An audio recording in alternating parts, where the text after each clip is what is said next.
It's going to be a real honor for me to introduce Robert F. Kennedy Jr., take the oath of office and officially become our Secretary of Health and Human Services. Just as I promised last year, Bobby is going to lead a great national mission to make America healthy again, and he's going to do it. I think he's going to do things that will really make us very proud of this day. Like his father, Senator Robert F. Kennedy, and his uncle, President John F. Kennedy, Bobby has devoted much of his life to serving his fellow Americans in his campaign for president, and he was a very tough competitor. I did not like it at all. I said, let's get him on my side. But in his campaign for president in 2024, Bobby brought together a coalition of supporters across party lines, and he really worked very hard, and he had tremendous support, unbelievable support, and I think a lot of that support came my way when we decided to do a little merger, and it was really great, and it was very loyal, incredible people. They believe in him so strongly because he's a fierce advocate for the health of our children and for the values of free speech, democracy, and peace. And people are going to be very impressed, I have no doubt. I've known him a long time. He's been a friend of mine a long time. Perhaps most importantly, though, Bobby created a nationwide movement made up of millions and millions of mothers and fathers and young people and concerned citizens of every background who want to end and this horrible chronic disease crisis that exists in America. He's absolutely committed to getting dangerous chemicals out of our environment and out of our food supply and getting the American people the facts and the answers that we deserve.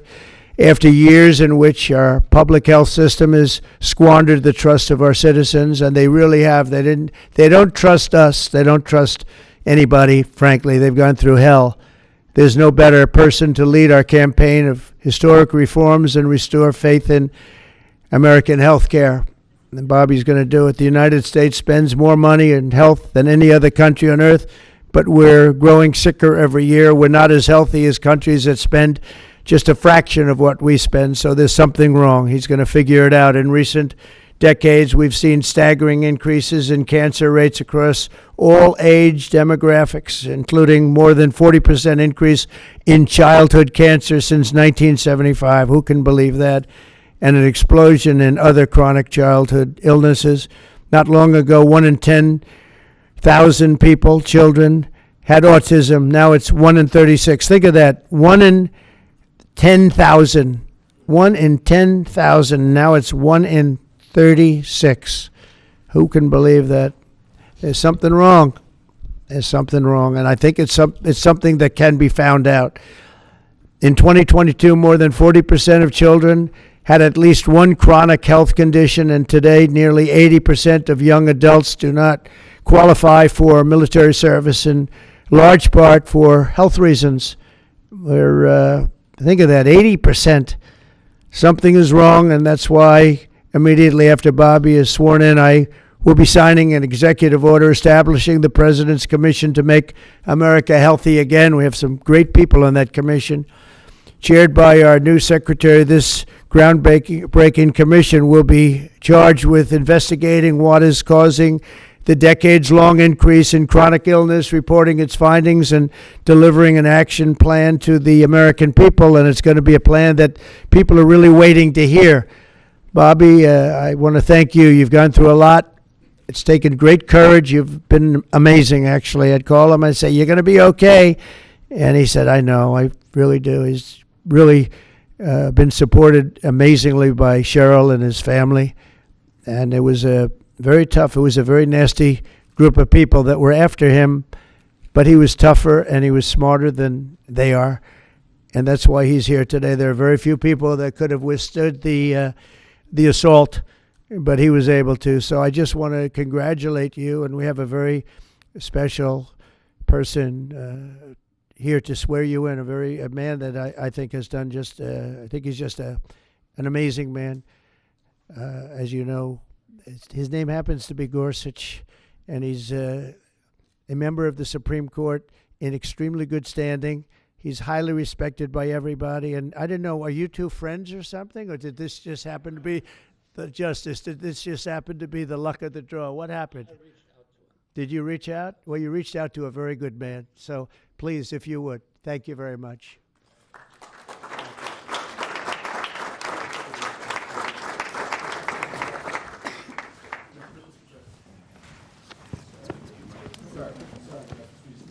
This has to be done first. I'll do this first.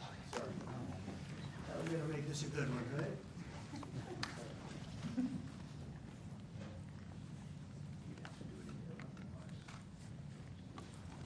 Okay, it's good so far, brother. Good. It's a 10.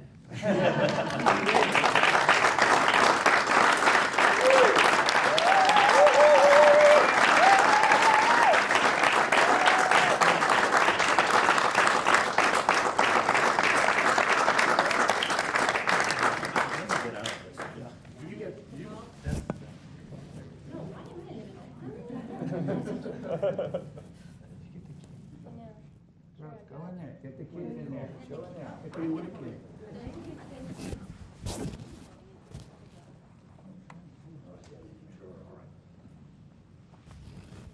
Over here, please.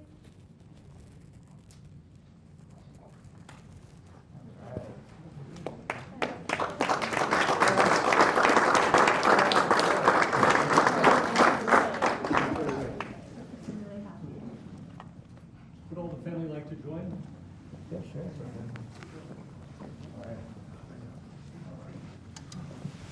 Please place your left hand on the Bible and raise your right.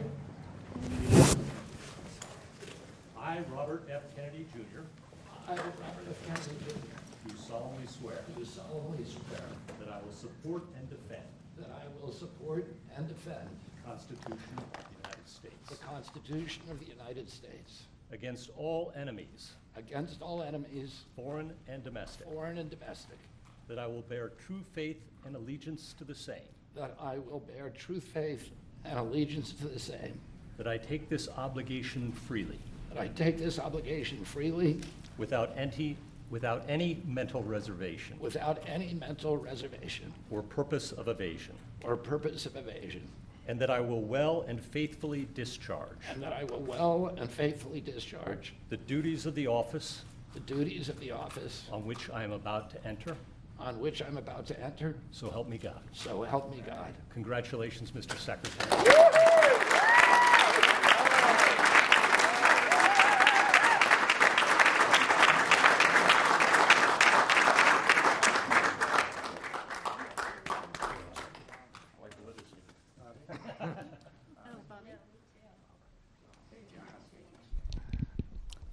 I want to begin by thanking President Trump for giving me this extraordinary opportunity, and I want to introduce my family and thank them for being here.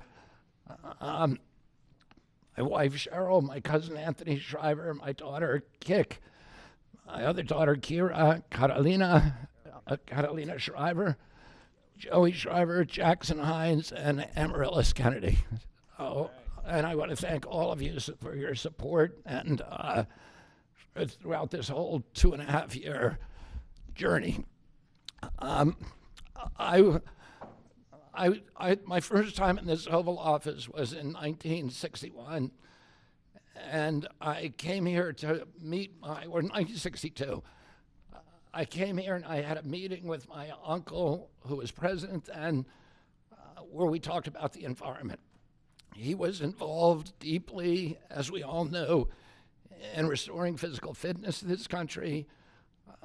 He challenged at one point during his administration, he challenged Americans to do a 50-mile walk, which I ultimately did. But I remember the day that my father completed his walk. We were staying up at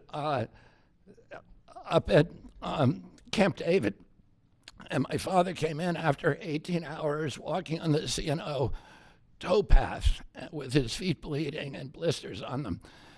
My father had one of his best friends was Al Lowenstein.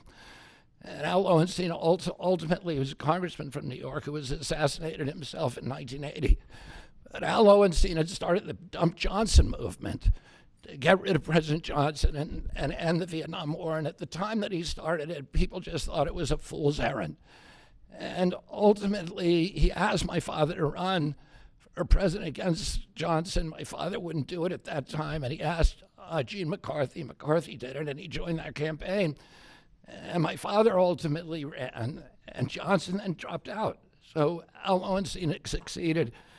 And although Al Lowenstein was on the other side now, running against my father with Gene McCarthy, my father wrote him a note, a quote from Emerson, where he said, if a single man plant himself firmly on his own ideal and there abide, the whole wide world will come round to him.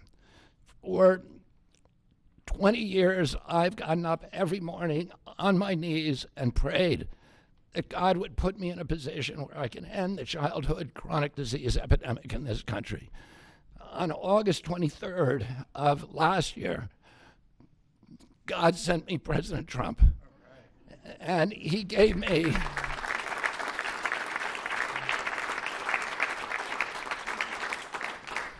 he's now given me, he's kept every promise that he's made to me. He's kept his word in every account and gone way beyond it. I'm so grateful to you, Mr. President. A lot of people told me that I couldn't trust President Trump, that I better get it in writing. And we did a handshake, and everything that he told me he was going to do, he has done.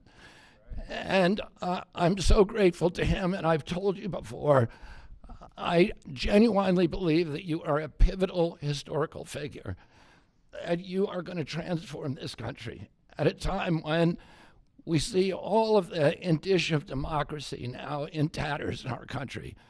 We see the rise of the military-industrial complex, the rise of totalitarianism, these attacks on our Constitution, and this breathtaking epidemic that is disabling our people.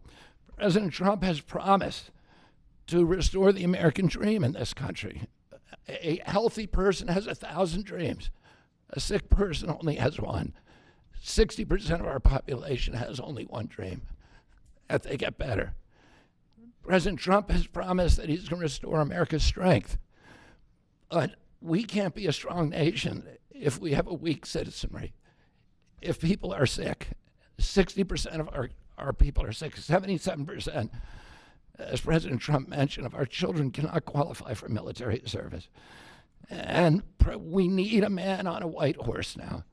We need somebody who is willing to come in and has the spine and the guts and the strength to challenge orthodoxies, to stand in the way of vested interests, and to break institutions that have turned against our democracy. President Trump has shown again and again that he is that hero. And most recently, I greatly appreciate it, and I called you the day that you announced the termination of USAID. My uncle started USAID in 1961 for humanitarian purposes, to put our country on the side of the poor. It has been captured by the military-industrial complex. It has become a sinister propagator of totalitarianism and war across the globe. And very few people understand how sinister this agency really is. And President Trump saw that, and he stood up to it with a masterstroke. And we want to do the same thing with the institutions that are stealing the health of our children. We need a revolutionary figure, and you are that figure, and I'm very grateful for you for giving me this opportunity. I want to recognize some of the allies that I've had in this battle for a long time: Senator Rand Paul, Senator Ron Johnson, Senator Roger Marshall, Marjorie Taylor Greene, and Buddy Carter, who've all been champions of the MAHA agenda before I even came along. I'm very grateful for you for standing strong. Thank you very much, President Trump.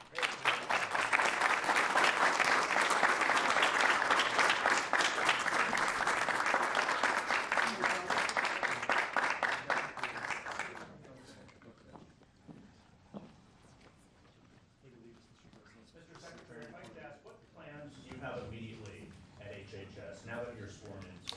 He's going to be running it. He's going to do a great job. What would you like That's to my see plan. first, Well, Mr. he's going President? to find out a lot of secrets that have been maybe kept from us, but he's going to come up with some solutions to some big problems, health problems. And I think he's going to go down in the record books. I really have confidence. This group has great, even Rand has confidence, and that doesn't happen often. Thank you. Good luck. Good If I luck. could ask you, Mr. Secretary, do you plan to fire anyone immediately, or what are your plans on day one, which I guess is today? Our plans are radical transparency and returning gold standard science to NIH, to FDA, and CDC, to ending the corruption, ending the corporate capture of those agencies, getting rid of the people on those panels that have conflicts of interest. So we can do unadored and unimpeded science rather than the kind of product that is coming out of those agencies today. Mr. Secretary, may I ask, how do you address concerns that some Americans may have about your stance on vaccine? When people actually hear what I think about vaccines, which is common sense, which is vaccines should be tested, they should be safe, everybody should have informed consent, people are reacting because they hear things about me that aren't true. They hear characterizations of things that I've said that are simply not true. When they hear what I have to say actually about vaccines, everybody supports it. Mr. Kennedy, Kara Keshenova from Lindell TV. What's your message to Democrats in the Senate that fought so hard to keep you from taking this position? And congratulations, by the way. And President Trump has promised to be the president for all Americans, and he has said to me that he understands that there's no such thing as Republican children or Democratic children. All of our children need to be protected, and whether you're in a blue state or red state, I'm going to do everything I can to work with you, whether you're Democrat or Republican, to restore child's health in this country. Mr. Secretary. Great job. Great job. Thank you all very much. All right, guys.